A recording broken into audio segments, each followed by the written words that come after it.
on one and two, so stay tuned. Mufite mu kiganiro The Beautiful Live. Reka nsinumve ko ari kunyumva neza, then tugende dusunika amasore atandukanye. Stay tuned, bari kutwumva neza brother. Ndakumva neza papaCyangwe. Asante sana papa. Welcome mu kiganiro The Beautiful Live. Mwaka kuri abantu mwaka mushaka kuri pesa mukuru wanjye. Yeah man, oral games. Holy Kenchi, you know what I'm saying? Your boys type to the kids to the right to one there. Yo man, the cooler gun papa is the diesel gun. Ndacheka ko nabo meze neza cyane papa. Man mfunze maboko dore nk'ibitsange papa. Ndacyari wa musore bijya kane ku munsi. Breakfast ndayifata, lunch ndayifasha, dinner ndayifata. Mbese wumve ngo no ikintu kirenze kuri ibyo byose kibigira ibya kane. Ni ukuntu ndangiza kurya ngahita mfata dessert. Deseri. Munekina kana nasi wabyanje ndo bende nawe. Noneho ndumva bitazoro. Hanyuma kurya kane ku munsi ritegeko rya muganga cyangwa se nizo feelings za C.E.O. Oya nyine hari ukuntu nyine ubusanga utekera kurebera mu gitabo kimwe. Igahita bituma nawe ugomba kwifata neza nyine ruzungu subi. Ruzungu ya. Yeah. Oh yeah, byiza cyane. Anyway, hanyuma navuga ko kwanza dutangiye tuvuga kuri ako kanuka oral games, nagira kwanza tubanze tugasobanura dore ko nimwe muri slang yawe ariko abenshi batajya babasha kuba basobanukirwa muri rusange C.E.O. Yeah man, ya jambo ni jambo taka kugasobanura umunsi nzaba narasoya album yanjye. Uko Nedide General kigeza abwira abantu America Gang ni nkuko nanjye mbisobanura nzabasobanura oral games. Mambo yaryo ni iriya ni slego ya C.E.O. nzayibasobanurira as soon as possible bro.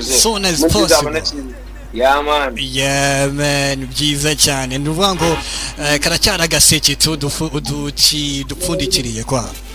Yeah man. Okay, byiza cyane. Anyway, mukanya gato turi kumva indirimbo yawe wise gute, indirimbo shasha cyane dufite hangaha ibinkwiye. Okay, ibinkwiye.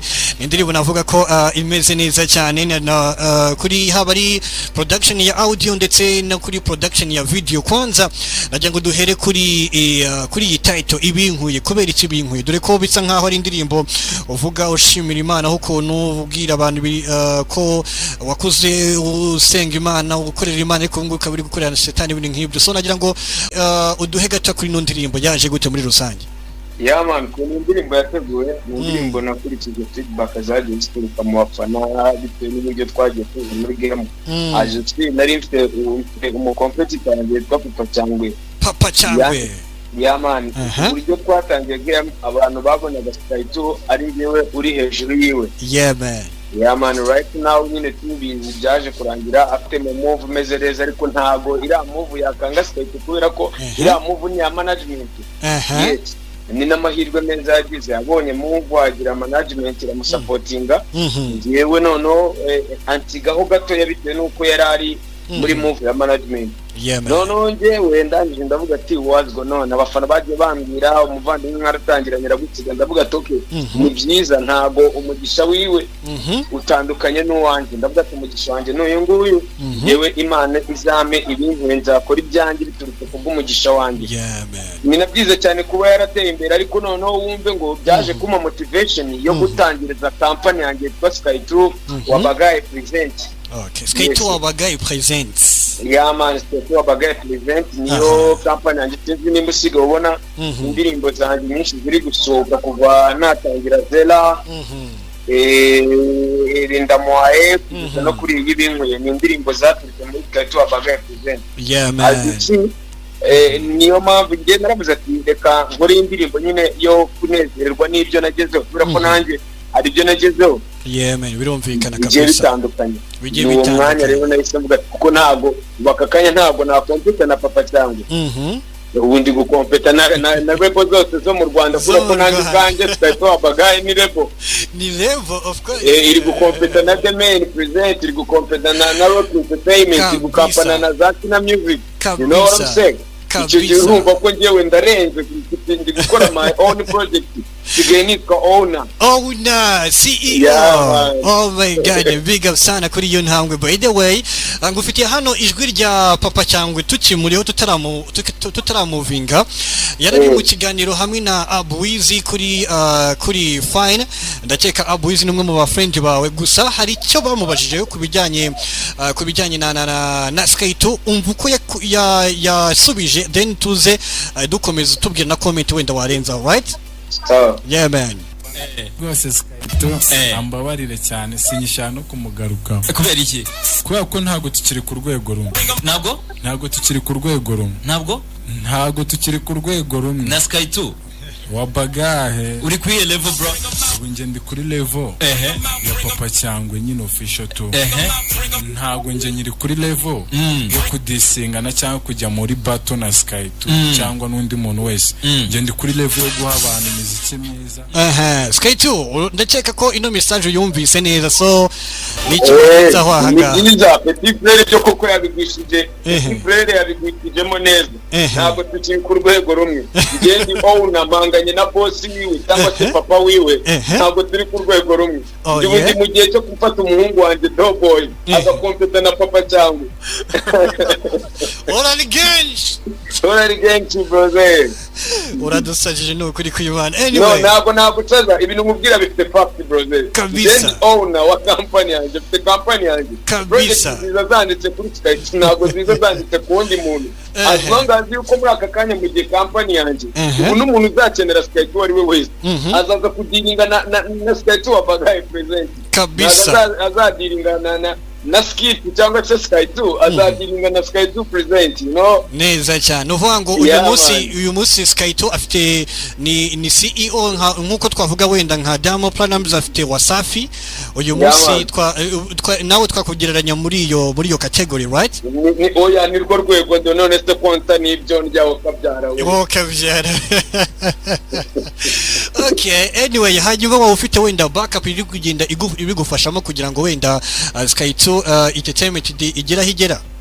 C.E.O. abagaye present n'umufatanye wanjye na sheri wanjye. Wowe na sheri wawe? Wow, yamenyemo agafungo nawe? Oya mama Doughboy ikibazo ubumwe.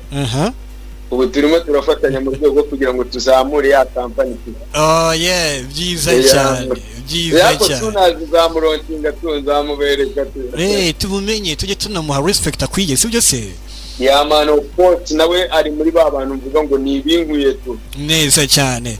Nkwiye kuba ndi kumwe n'umugore mwiza, ndi kunywa, ndi gukora n'ibikorwa byiza noneho tu. Yeza babakunzi ba C.E.O. Okay. Kuma kakanya uvuga ati muri iki kiganiro C.E.O. ndamushyiramo. Urumva ko ni narwo rwego ndio ntago nangana na PapaCyangwe brother. Kabisa. Yeah man.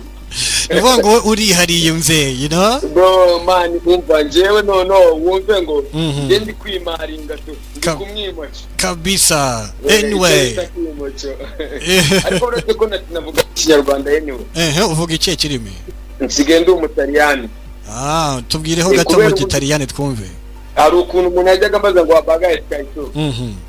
Alright, akarikabazo kari technique somehow ariko bese bikemuka C.E.O. right now ndacyamufite ku murongo. C.E.O. twakomeza. Nari ndi kugira ngo tugende ku Gitaliyani. Ari ukuntu yajyaga za 2020 umuntu yaraza ngo wabagaye C.E.O. Nahita ngo ati nabagino papa wanje. Nabagino papa wanje. None ndashaka kukwigisha akantu n'abakunzi banje bari ihuye.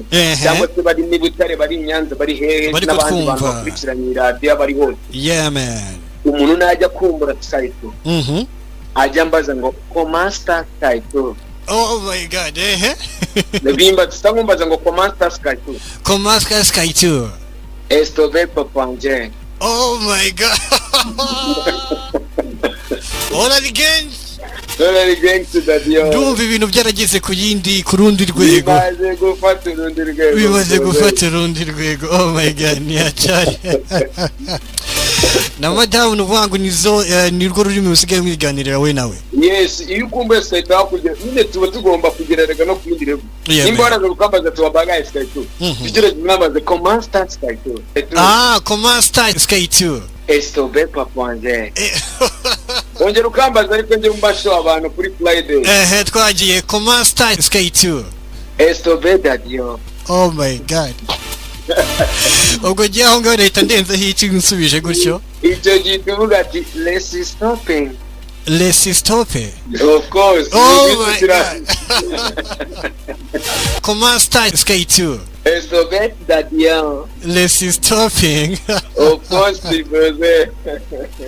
Friday imeze gute abantu bari kutumva se bameze gute abantu bari ku radio bose bameze gute bakurukiye kino kiganiro bameze neza cyane right now misinakira message anaitwa Twatsinze Jean Baptiste aravuze ati professor uduhaye shows kayito twayitumukumbuye bya cyari atese madame ye ngo yitwa nde madame wangu ngo yitwa nde kayito nambore ko nzamuronshira igihe cyo nikigera rega ubwoba ko kumutekano uri mu kangaratete nshobora kumuvuga ugatanga abahaters babaye benshi reka nzamubaronshinga mfite bodyguard nka batatu cyakoze naza ntuma ariko mfite umubounce uri tayari bito Ndorimana washyize akantu indi Ndorimana ndumva bitazoroha. Oh my God. Hanyuma undi muvandimwe agize ati aduhe akapela ku ndirimbo yitwa Wabagaye. Man.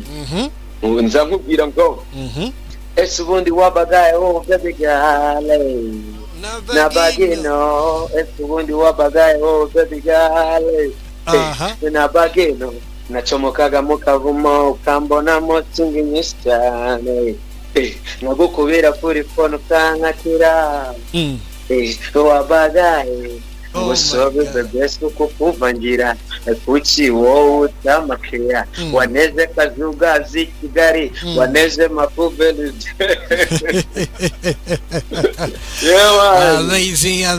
amazing.